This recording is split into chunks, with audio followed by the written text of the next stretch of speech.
ശബരിമല സ്വർണ്ണക്കവർച്ച കേസിൽ കുറ്റപത്രം ഉടൻ. സെപ്റ്റംബർ മാസം ആദ്യവാരത്തോടെ SIT കുറ്റപത്രം സമർപ്പിക്കും.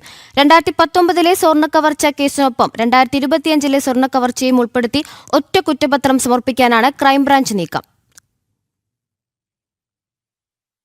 അന്വേഷണ സംഘം മേധാവി SP ശശിധരന്റെ നേതൃത്വത്തിലുള്ള സംഘം അന്വേഷണം ആരംഭിച്ച് കുറ്റപത്രം സമർപ്പിക്കുന്നത് ഡിജിറ്റൽ തെളിവുകൾ, മോഷ്ടിച്ചു കടത്തിയ സ്വർണത്തിന്റെ അളവ്, ഫോറൻസിക് പരിശോധനാ ഫലങ്ങൾ, പ്രതികളുടെ ഫോൺ നമ്പറുകൾ, അനുബന്ധ രേഖകൾ ഉൾപ്പെടെയാണ് കുറ്റപത്രത്തിനൊപ്പം സമർപ്പിക്കുന്നത്. അന്വേഷണ സംഘം മേധാവി ശശിധരന്റെ നേതൃത്വത്തിലുള്ള സംഘം കുറ്റപത്രം തയ്യാറാക്കാനുള്ള നടപടികൾ ആരംഭിച്ചു. കഴിഞ്ഞ ദിവസം ചേർന്ന യോഗത്തിൽ ഇതുമായി ബന്ധപ്പെട്ട പ്രാഥമിക നടപടികളിലേക്ക് കടക്കുകയും ചെയ്തിരുന്നു.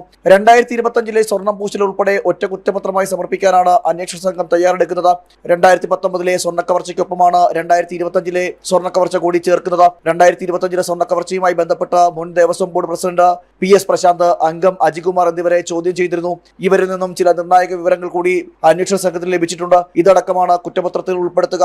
കുറ്റപത്രം സമർപ്പിക്കുന്നതിൽ അന്വേഷണ സംഘം വീഴ്ച വരുത്തിയതിൽ ഹൈക്കോടതിയുടെ ഭാഗത്തു നിന്നും രൂക്ഷമായ വിമർശനങ്ങൾ ഏറ്റുവാങ്ങേണ്ടി വന്നിട്ടുണ്ട്. ഇടക്കാല കുറ്റപത്രം പോലും സമർപ്പിക്കാൻ SITക്ക് കഴിയാതെ വന്നതോടെ കേസിലെ മുഖ്യപ്രതികളായ ഉണ്ണികൃഷ്ണൻ പോറ്റി, മുരാരി ബാബു, മുൻ ദേവസ്വം ബോർഡ് പ്രസിഡന്റുമാരായ പത്മകുമാർ, N വാസു എന്നിവർക്ക് കോടതി ജാമ്യവും അനുവദിച്ചിരുന്നു. 2025 ഒക്ടോബർ 10 ക്രൈംബ്രാഞ്ച് പ്രത്യേക അന്വേഷണ സംഘം രജിസ്റ്റർ ചെയ്ത കേസിൽ 17-ാം തീയതിയോടെ ആദ്യ അറസ്റ്റും നടന്നു. കേസിലെ പ്രധാന പ്രതിയായ ഉണ്ണികൃഷ്ണൻ പോറ്റിയുടേതായിരുന്നു ആദ്യ അറസ്റ്റ്.